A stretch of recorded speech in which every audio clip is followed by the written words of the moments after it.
Nous sommes avec Kamel Boudra qui est à Lyon et nous avons le plaisir de l'avoir en dédicace pour la présentation de son livre dont il va nous parler. Mais d'abord, j'aimerais que Kamel me raconte sa relation aux chevaux. Ah, ma relation au cheval, elle remonte à ma petite enfance en fait. Je suis né dans le Berry, dans l'Indre plus précisément, et j'allais, quand j'étais tout petit, j'avais plein de copains qui étaient des fils de paysans, d'éleveurs ou voilà, des choses comme ça. Et quand je me baladais en vélo, il y avait des chevaux sur mon chemin, et je m'arrêtais et je pouvais rester des heures entières dans le pré. Et mes parents n'avaient pas d'argent pour que je monte à cheval, et donc j'avais pas de cheval ni je montais même à cheval. Mais j'avais un souvenir d'une relation, d'un moment très particulier, une vraie pause, une vraie parenthèse. Et j'ai eu vraiment en moi, dans ma mémoire la plus profonde, l'odeur des chevaux un peu abandonnés. Ça devait être des anciens trotteurs ou je vois des chevaux comme ça qui étaient donc pas du tout au box, pas du tout entretenus, pas mal entretenus, mais pas chouchoutés quotidiennement. Et cette odeur-là m'est restée vraiment tout le temps. Et je la retrouve rarement, parce que les chevaux aujourd'hui que j'approche sont souvent des chevaux au contraire très entretenus. Mais dès que je le ressens un tout petit peu, ça me fait un effet intime incroyable. Enfin, ça me rappelle et me ramène à ce moment-là. Et puis après, j'ai rêvé vraiment tout petit garçon, d'avoir un jour une jument. Je sais pas pourquoi, je voulais une jument. Et c'est vrai qu'aujourd'hui que j'élève avec 4 juments, bon voilà, ça, je me dis, bah voilà, ça j'y suis arrivé en tout cas.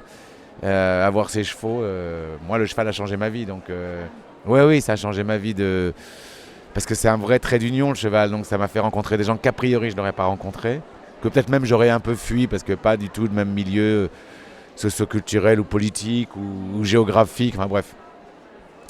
Et donc je trouve que ça permet de rencontrer des gens, ça donne de la tolérance en fait, parce qu'on est sans a priori, comme on partage une passion commune qu'est le cheval, avant d'avoir des préjugés, on va d'abord partager sur le cheval, et puis après on se dit, bah en fait il est plutôt chouette, ou elle est plutôt sympa. Et donc c'est une relation profonde, et puis après mon métier a fait que je me suis retrouvé au cœur des meilleurs cavaliers de la planète. Et voilà, donc oui, le cheval a vraiment définitivement changé ma vie, et j'espère que c'est pas fini. Est-ce qu'on pourrait avoir un mot sur le premier cheval que tu as vraiment approché, avec lequel tu as eu un contact? Oui, le premier cheval enfin, le premier cheval que j'ai vraiment eu, il s'appelait Châtillon. Bon, c'est parce que j'habitais un village qui s'appelait Châtillon, donc ce monsieur ou cette dame avait dû l'appeler comme ça.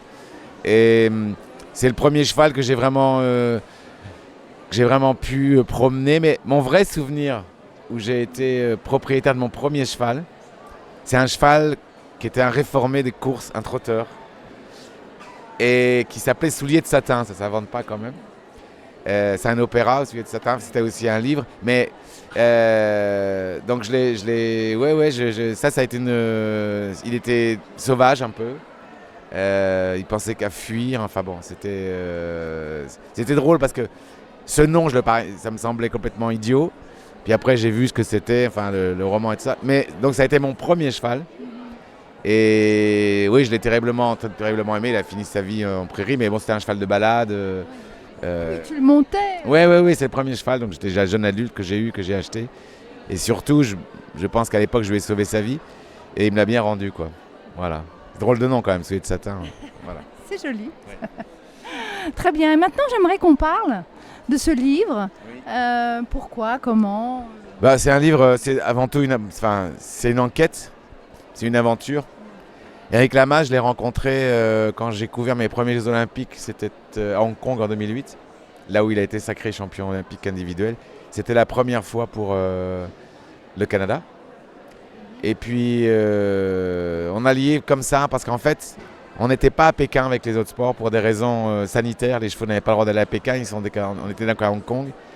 Et on était tous pendant 3 semaines dans le même hôtel. Donc en fait, avec les cavaliers et les journalistes, on a vraiment lié des relations privilégiées, enfin, on n'avait pas le choix.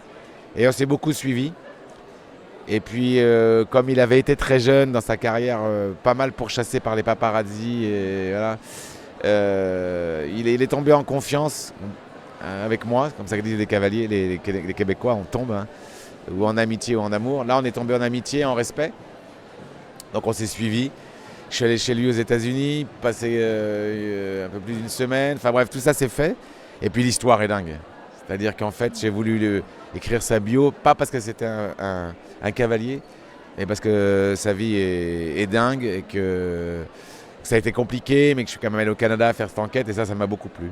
Là, mon travail de journaliste a fait que je pouvais me nourrir. J'ai pas posé mon téléphone et il n'a pas tout raconté, loin de là. Heureusement, parce que j'aurais pas été libre. Et puis il m'aurait raconté des... Et donc voilà, c'est comme ça que ça s'est fait. Les gens aujourd'hui me disent qu'il faut que tu en écrives un autre, mais il faut que je trouve un sujet, un caractère, comme disent les Américains, à ce point fort. Ça va pas être facile, parce que le sujet est fort. Voilà. Merci beaucoup. C'était la question que je voulais poser. Est-ce que le prochain, on va le voir bientôt? Je ne sais pas. Peut-être. Peut-être. Merci beaucoup, Kamel. Merci Chantal.